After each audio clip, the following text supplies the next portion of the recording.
I loved cookies, loved it, and he hated it. So now he has to do it. When it became clear that I could no longer handle a knife or something like that, so now we look at recipes. I'm kind of like the sous chef. Carol has inclusion body myositis, which is a condition that causes muscle weakness. She used to cook all the time. It was her hobby and passion, but there aren't really any kitchen tools that are designed for her to use. So her husband, Tim, does all the cooking now, and they're all very simple meals. We wanted to find a way for Carol to become more involved in the cooking process, and to do so, we had to test so many prototypes. We began exploring the possibility of a device with 3 swivel points, which we thought would give Carol more freedom of movement, but we discovered that this full range of motion wasn't actually being used, and also it made the device less stable. We asked other people in the community who identified with a physical disability to try our device, and this really helped us simplify the design.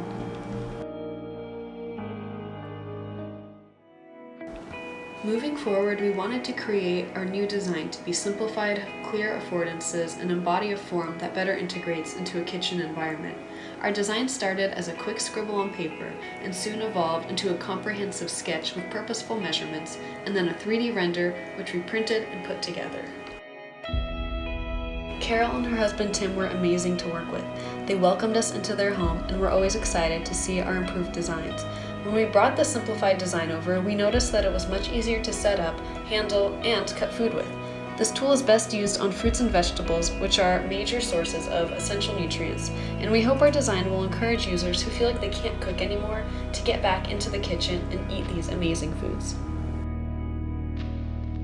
We try to do vegetables and fruit best we can. We really don't take into account nutrients or vitamins, things that are better for us, because I think at this stage in our life we just, Ideally, it would be used on a table or on a counter that allows the user to sit pretty close to. We have a little hinge that prevents the food from rolling away. When you push down on the press, an integrated switch automatically turns on the electric cutting device, so this device can be very intentionally controlled. The food can also be readjusted under the hinge with each cut, so Carol never has to have her hand under the blade when it's turned on.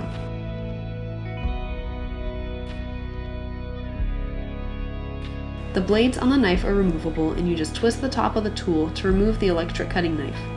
Carol and Tim also stressed how important it is for them that the device is easy to clean, so we made the cutting board removable, and you just slide it off the frame and place it in the dishwasher along with the knife blades.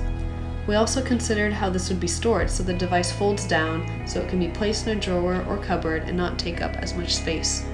Carol, you got this great attitude, so there's no point in... I kind of just want to know what's out there to help me. Yeah. But I would just say to anybody that don't be afraid to try different things. Sometimes, like we say in necessity is a mother invention, and you invent your own little things, which we have done to help us.